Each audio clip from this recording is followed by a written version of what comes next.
The big change on the brand side is suitability has become the number one measurement on what creators work with. It used to be about follower count and things like that, right? But when factoring in what brands are looking for today, it's the right creators for us to have a long-term partnership. And I think creators are looking for that same thing.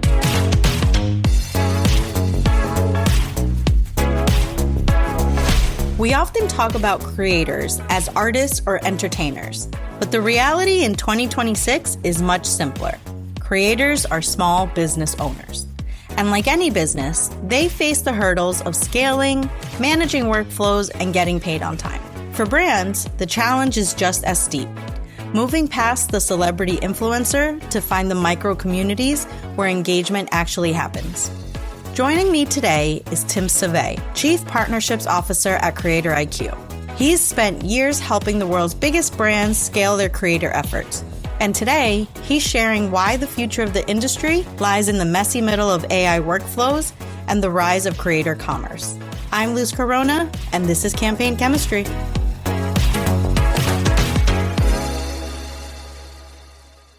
Hello and good morning, Tim. How are you today?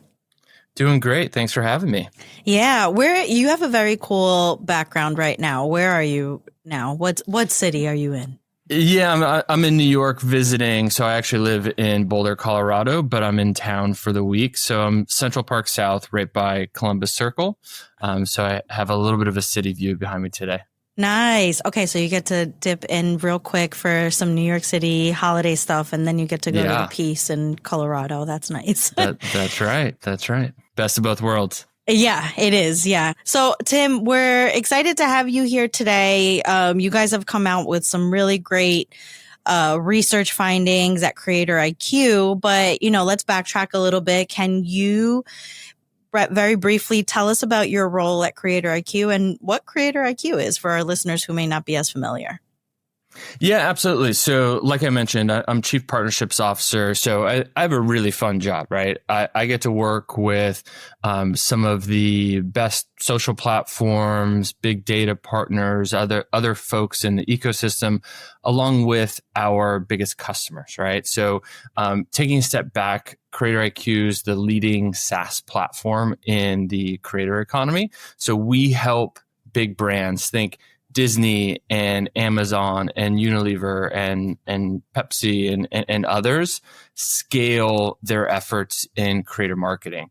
I think what people sometimes forget is these brands are working with tens of thousands of creators a year now globally.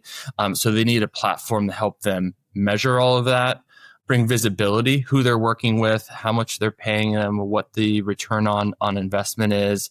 Are those creators safe and suitable to work with? How do you use AI to help with workflow and efficiency? So it's a lot, right? We forget that this is not a programmatic category where you can hit a button and reach 1 million eyeballs. You're working with humans. There's creative that needs to be approved. So our platform helps brands and their agencies be able to do this at real scale. Yeah. And much needed because this is a space that's really continued to rapidly evolve. I feel like, especially so in the past few years, Cannes now has a whole creator track, and it's just everywhere. But you've seen some stuff because you just celebrated your 9-year anniversary at CreatorIQ. So happy 9 years. Thank you. And from your seat at the table, you've seen quite a lot. So, tell us a little bit about what has kind of taken you aback the most. What's something that's come out of the creator economy that's really kind of, surprised you? Yeah, I think we would even go further back and maybe in the way back machine because I love a good story.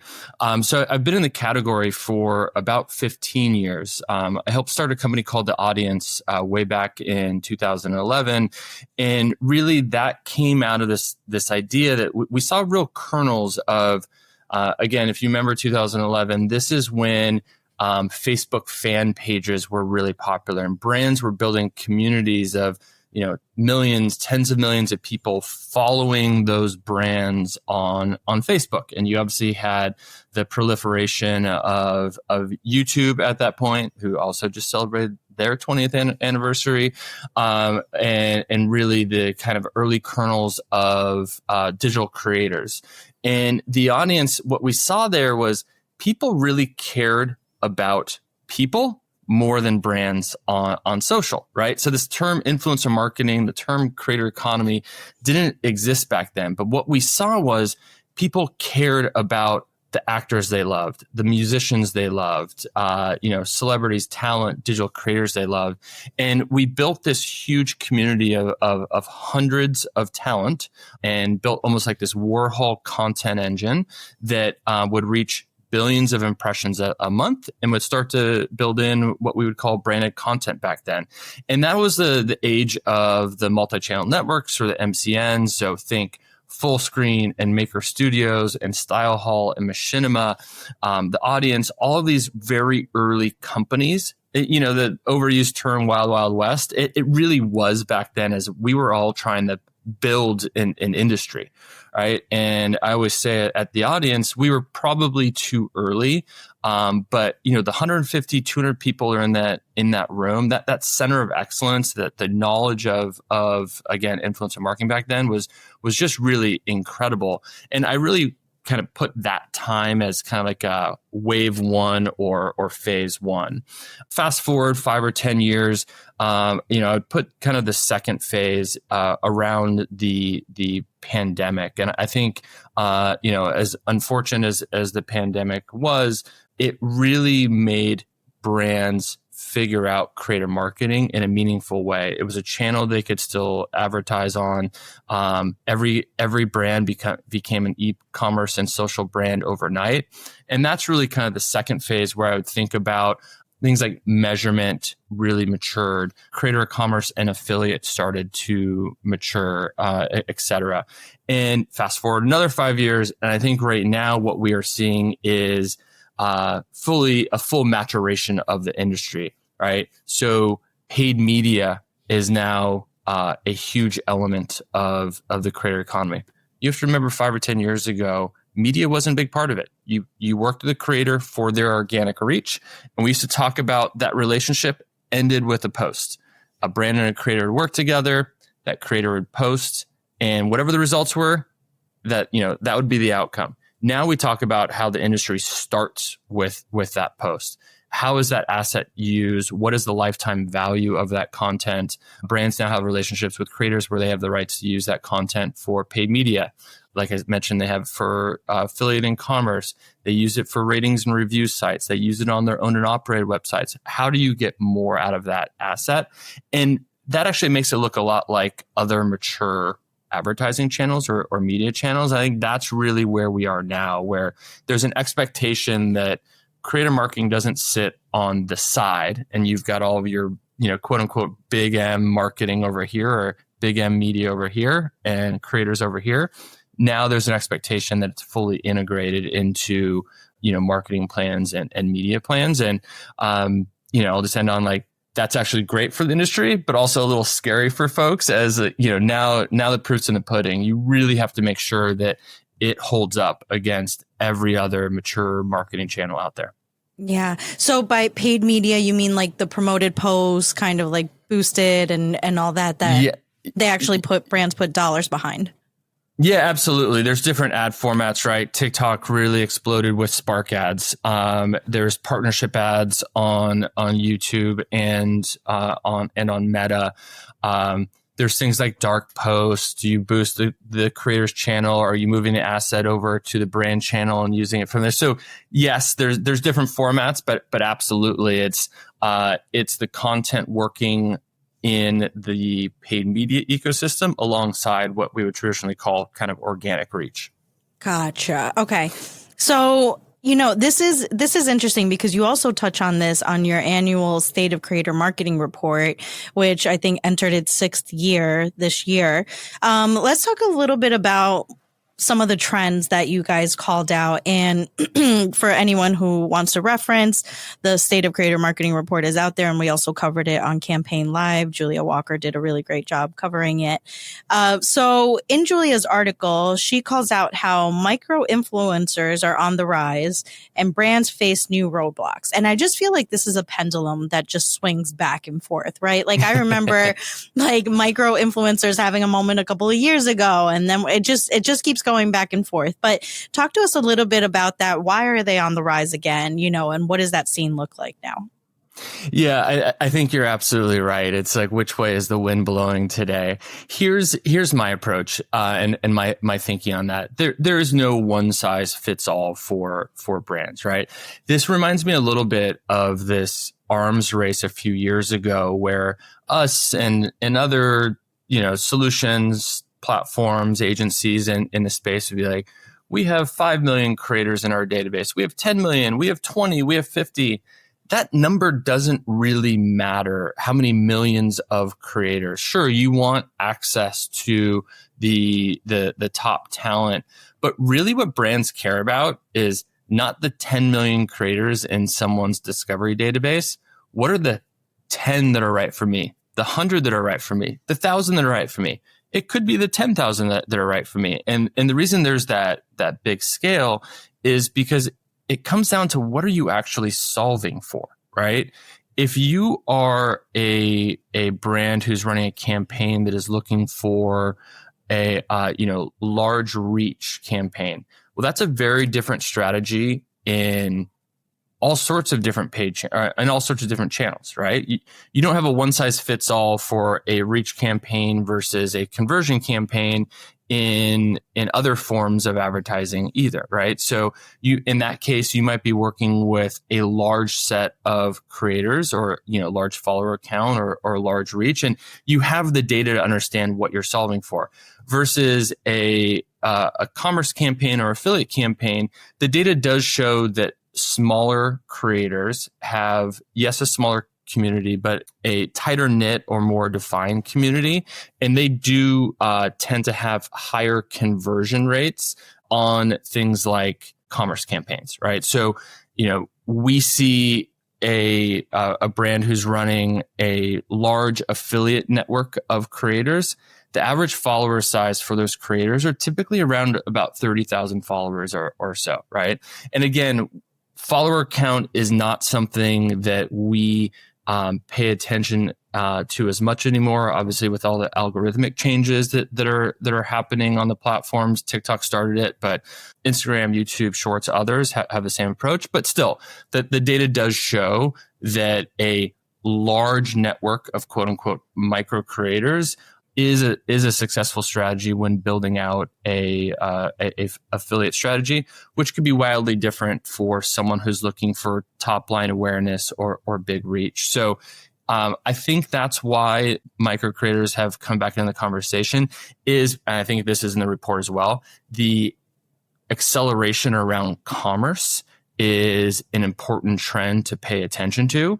I think that those numbers are up by, something like 80, 90% year over year.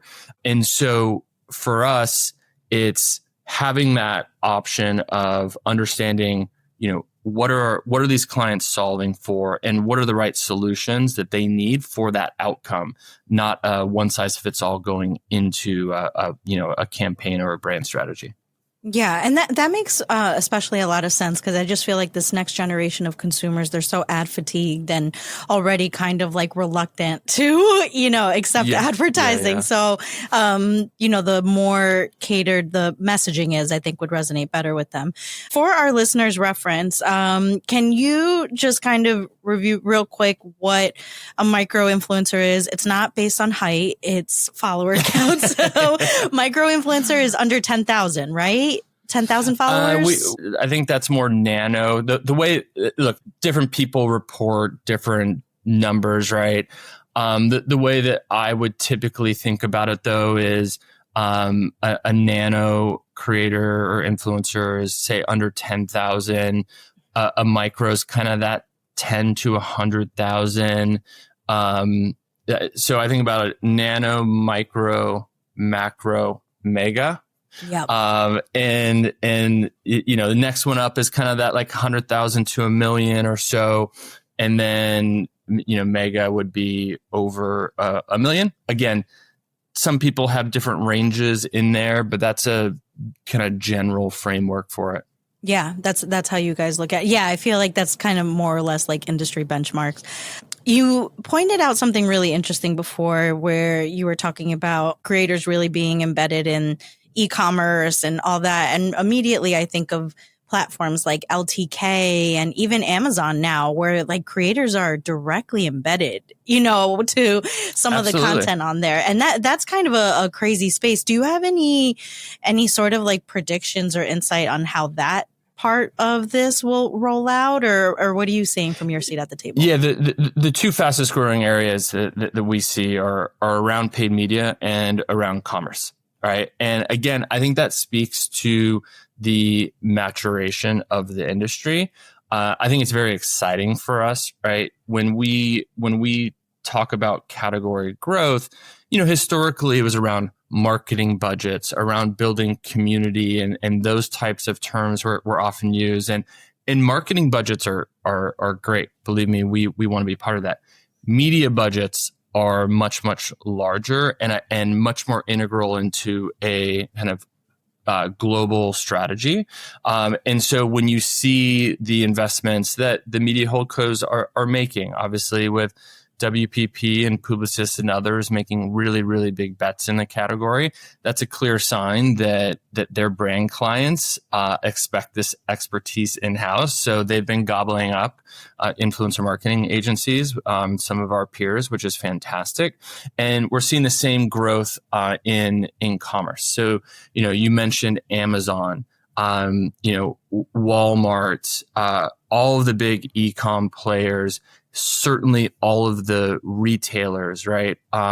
When you look at what, everyone from, Gap and Lululemon to Lowe's and Home Depot to on and on and on, they all are integrating creator commerce or affiliate into their strategies, right? It's no longer just about brand campaigns. There's this balance of their brand teams and commerce teams and paid. So it's brand, paid, commerce, all working together to develop, another overused term, a full funnel strategy that allows them to have both upper, mid, and lower funnel results, and based on what they're doing. But yes, many retailers, all the D2C brands that you can imagine, all of the kind of Instagram, built brands and now TikTok built brands, creator commerce or creator affiliate is absolutely part of their strategy and a big growing area for them.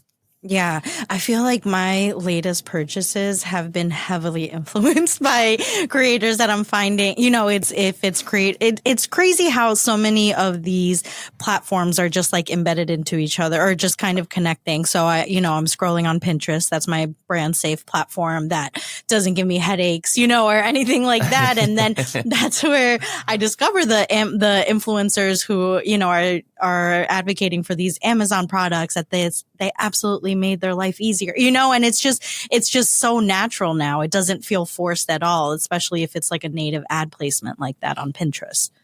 Yeah, absolutely. And by the way, we've seen tremendous growth in Pinterest over the last year. Look, the reality is there's a big three, right? There's really Instagram.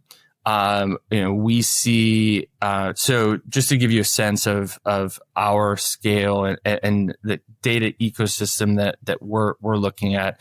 So we have about 1,400 clients or so, give or take, predominantly brands and their agencies. So we work with all the holdcos and a lot of independent agencies as well. But, those customers this year will run, about 65,000 campaigns on CreatorIQ. Again, we are just the software or the platform. We are not the hands-on keyboards team working on it. But 1,400 clients will run about 65,000 campaigns on CreatorIQ this year, with about 1.5 million unique creators in those campaigns. So just absolutely like tremendous scale across what we're doing. 50 of those 1,000 campaigns will include Instagram. 35,000 will include TikTok. The average campaign includes something like 4 to 5 platforms now, right? So these campaigns are not Instagram only or YouTube only, but there's just absolute tremendous scale around Instagram and TikTok and YouTube in kind of a third place position. But we've absolutely seen Pinterest start to have a real uptick, specifically around creators. Obviously, Pinterest serves tremendous purpose in what they do. Snap has made a recent resurgence or bet on creators, right? Twitch very much fills its niche, but it's really the kind of big 3 platforms, and then a second tier of platforms who are trying to move upstream when it comes to creator brand campaigns. Gotcha. So first tier you're saying is like TikTok, Instagram, YouTube, right? Those are like your top. Correct. And then these kind of like up and come, or like these brands at the cusp of getting up there. It's like a Pinterest or a Snap. Who else am I missing? I don't spend much time on social. Yeah, Twitch is in there. Facebook, right? Facebook is definitely Facebook, the platform. Obviously, not Meta, the company, has invested a ton, right? But Instagram kind of dominates the Meta networks. Yeah. But yeah, it's really interesting to see these trends and investments by platforms year over year, right? Who's really leaning in, but. I think the headline is really the big 3, and then there's others who are moving in. Yeah. Oh, that's exciting. I wonder what 2026 will bring. I want to go over one more insight from your report, even though there's so many. So I really do recommend folks listening to tune in. Let's talk a little bit about what brands want versus what creators want. So, we touched on this before.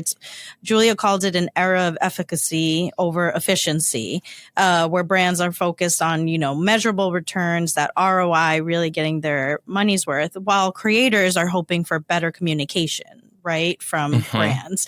Does that sound right? Tell us a little bit. Is there a gap there between what both parties want? Yeah, it's the classic age-old. I mean, I guess it's evolving a little bit. I was about to say that it hasn't changed, but there's always been a little bit of a friction between the creator community and brand side, right? That we are all trying to work together. Look, our job is to reduce that friction, hopefully, right? And for us, what we have seen is that the big change on the brand side is suitability has become the number one kind of measurement on what creators work with. Look, historically, I mentioned this earlier, it used to be about follower count and things like that, right? But when factoring in what brands are looking for today, it's the right creators for us to have a long-term partnership. And I think creators are looking for that same thing. But it is interesting. And again, we brand safety and brand suitability is absolutely part of what we offer, right? Really trying to help play that matchmaker and putting some science and art together to help brands find the better partners. Again, if we help brands find the right partners and vice versa, that means a better, longer lasting relationship. They see the better returns. Creators are happier. They're absolutely those areas that we are trying to help with. On the creator side, we actually just had our big annual event. We call it CreatorIQ Connect. It's in LA every October. We get 1,000 people together, brands, platforms, creators, industry luminaries, and it's kind of our industry event. And it's amazing when you sit down and you talk to creators and they go, we don't get data back from brands on how we did in a campaign. And it's like, help us understand how we did. Help us understand what we could do more of to improve, right? So I do think that it's not done on purpose. I just think brands all of us, we're moving so quickly. We're on to the next thing, on to the next thing. And this obviously isn't true for all brands and all creators, but it's really fascinating to sit down and this is why we have our report. This is why we do these events, to really get brands and creators to listen to each other. Because, sometimes, again, we just kind of talk across and we're not in the room together solving these things together. So still areas to improve, but yeah, that doesn't surprise me that that those are top of the list right now. It makes so much sense. Obviously, I feel like we hear the most about creators wanting to be involved in the brainstorm process and working with brand right from the beginning, but you don't really hear about the after, which is they care about ROI too. They want to know if it worked or not. They're not just collecting paychecks. So that makes total sense.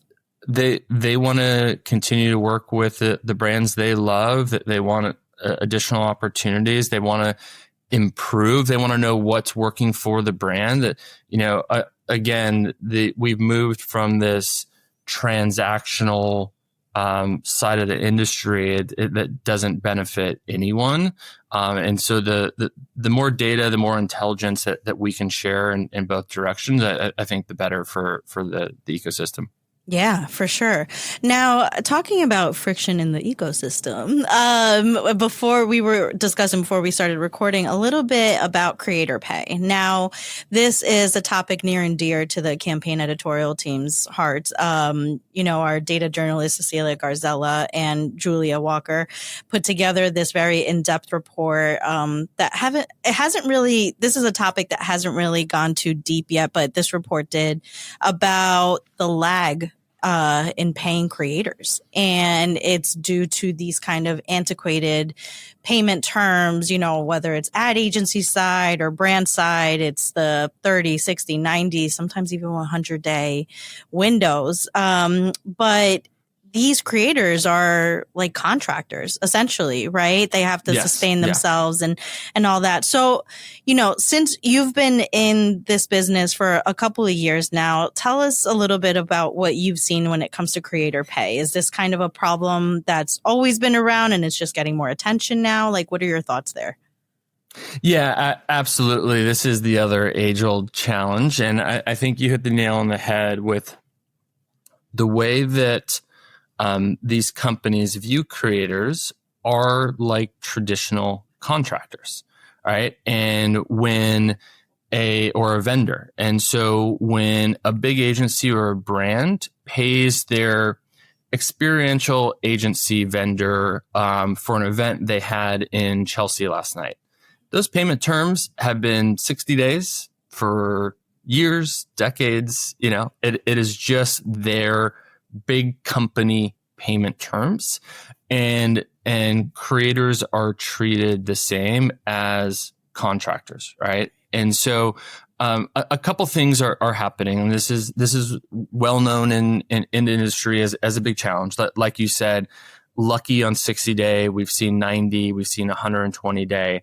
I do think there is a lot of education happening in the space. We certainly have a global creator payments solution where we can help cut down on those times, right? So working for these brands or agencies to work with third parties like a CreatorIQ. There's others in the ecosystem to give a shout out to. Someone like Lumanu has done very well in the creator payment space. There's new startups like Manifest who are moving into the category. So there, it's not just us. There's an ecosystem of partners trying to solve for this as a well-known challenge. There's even the Creators Guild of America that has started over the past, call it 24 months, who's trying to bring education around this to brands, to agencies, trying to build a standard legal documentation around what is fair. So while not perfect, it is a well-known challenge, and there's lots of folks thinking and working to fix it. What we would ask of these brands and agencies that are still on these kind of 60, 90, 120-day terms, find partners out there who you can work with, who will take on helping you solve this pain point. It's what's best for the creator, and if it's what's best for the creator, it's what's best for your brand or your agency to get creators to work with you, to work with your brands, to love your products, to really sign up for the long haul as your partner. Yeah. And just so, listeners kind of understand the consequences here, like what are some of the implications of this continuing? How would it affect the creator ecosystem? Is it less creators? Is it, what do you think are the implications here? Yeah, that's a good question. I think about it much more on the kind of individual or human level around, creators are running businesses.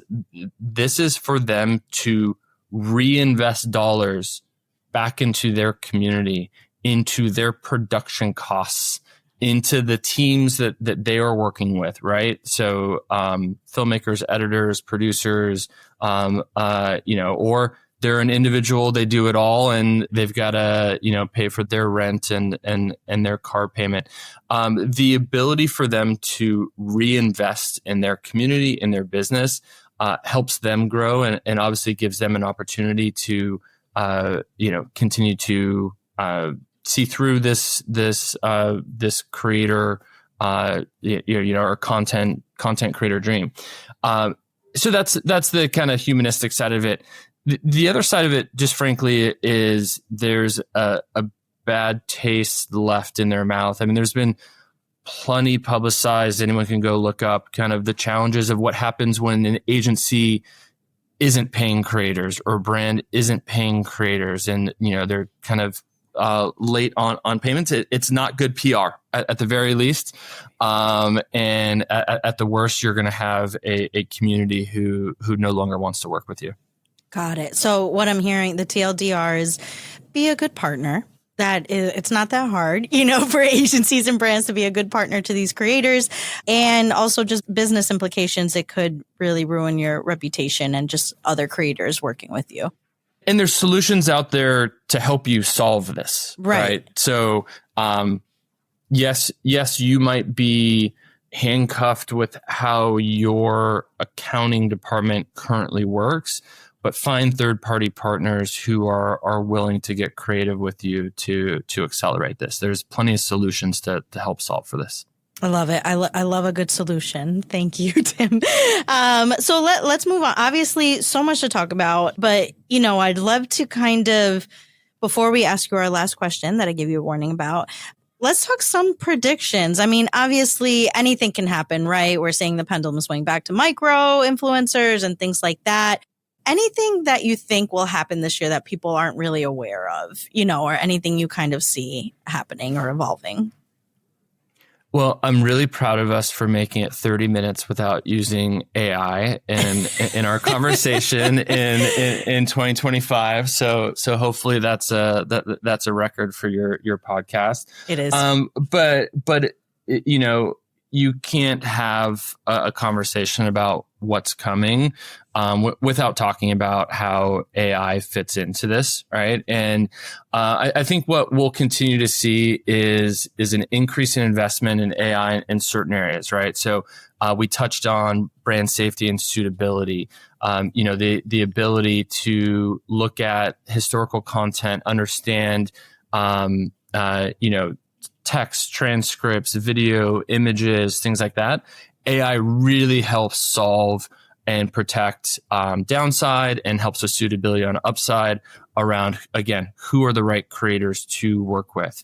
It will also help solve a lot of the, what I call like messy middle workflows, right? The kind of back and forth with certain areas of, campaign workflows and setups and things like that. Again, this is not programmatic. You don't hit a button and there's just a lot of work in the middle, a lot of hands-on keyboards work as we described that I think AI will solve for.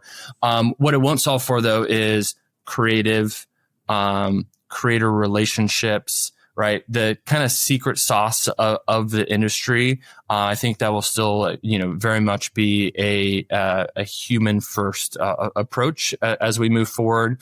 But I do think we touched on commerce. We'll continue to see the acceleration of commerce, creator storefronts, really creators as the front door into a brand or a suite of brands as a big trend. We're seeing an uptick again, not just on say like link trees and creators, what Linktree does with creators or Beacons does with creators, but on that link in bio or LTK with link in bio. But we're seeing brands build storefronts with creators. We'll touch on that, I think, in a second. Media will really proliferation of creator content in other non-social channels, right? So think product pages on Amazon happens today, but think on product pages of, Nike.com or Lululemon.com or, those, the type of retailers. You'll see creator content continue to push off of social into other channels.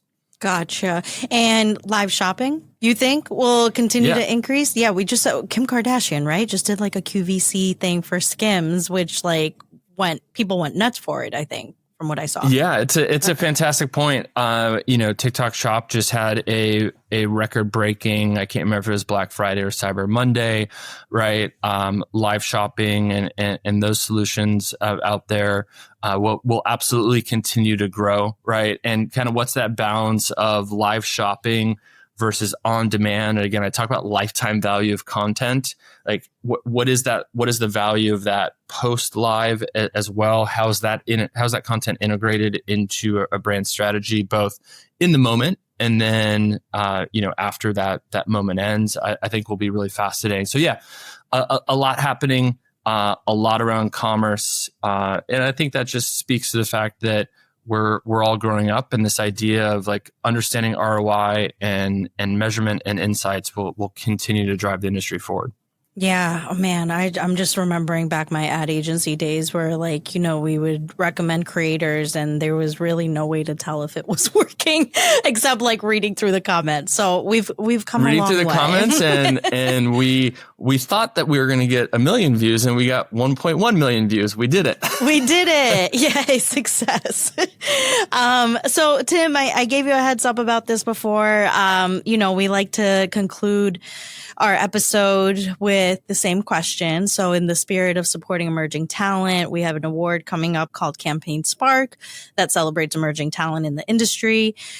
Whose star is on the rise? It can be, an individual, it can be a brand, but, who is onto something that you're like, they got it, they're on track, and we have to keep an eye on them? Yeah, it's a great question. I thought about this a little bit, and it's almost like what is old is new again. I want to give a shout out to a legacy brand who has had arguably the best turnaround over the last 24 months, and that's actually Gap Inc. We all know and love Gap and Old Navy and Banana and Athleta, but you've seen a real resurgence of Gap. They have, for the first time, across all of their marketing and advertising and media, but for the first time, really taken a strong approach with creators. When I talk about a brand, again, big legacy brand, but they were thinking about every stage of a creator relationship. They've launched the Gap Creator Network. They have a full commerce and affiliate solution. They're building custom storefronts for creators, right? So they're really solving that and really testing that lower funnel. Can creators be a front door into their brands, all the way up to kind of big national campaigns with kind of next gen talent. For kind of big TV type campaigns that work down into social. So absolutely someone who we all know and kind of maybe forgot about a little bit, but have had a massive resurgence over the last couple of years. So, and not to mention, it's fun to watch the Gap versus American Eagle denim wars now. Yeah. So we're all in the advertising industry, so it's fun to see a little rivalry come up along the way. Yeah, for sure. I mean, everyone loves a comeback story. Gap is a beloved legacy brand. And it's always good to kind of see those, resurrect and come back. So I'm with you, Tim. And thank you so much for your time today. This was really insightful. And I feel like really you guys have a good pulse on, what's to come, what's happening in the creator world. So thank you so much for giving us a little of your time. No problem. And look, the sun's out in New York. It's going to be a cold but beautiful day. Yeah, enjoy.